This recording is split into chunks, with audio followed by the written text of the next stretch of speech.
وإذ قال ربك للملائكة إني جاعل في الأرض خليفة قالوا وتجعل فيها من يفسد فيها ويسفك الدماء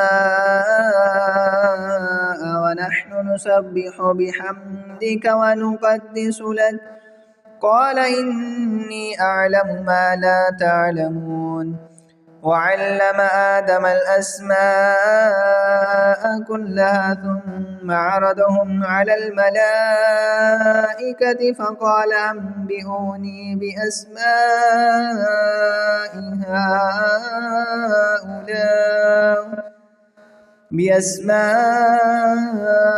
هؤلاء إن كنتم صادقين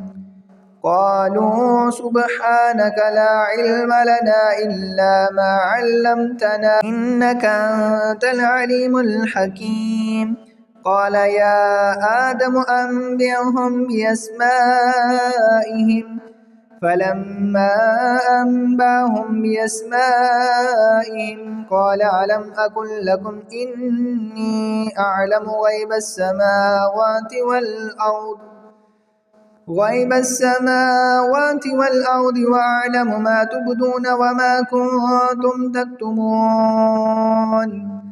وإذ قلنا للملائكة اسجدوا لآدم فسجدوا إلا إبليس أبى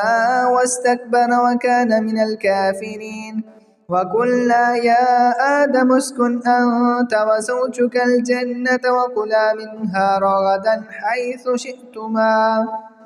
حيث شئتما ولا تقربا هذه الشجرة فتكونا من الظالمين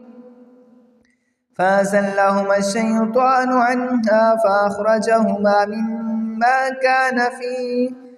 مما كان فيه وقلنا اهبطوا بعضكم لبعض عدو ولكم في الأرض مستقر ومتاع إلى حين فتلقى آدم من ربه كلمات فتاب عليه إنه هو التواب الرحيم قلنا اهبطوا منها جميعا فإما يأتينكم مني هدى فمن تبع هداي فلا خوف عليهم ولا هم يحزنون والذين كفروا وكذبوا بآياتنا أولئك أصحاب النار هم فيها خالدون.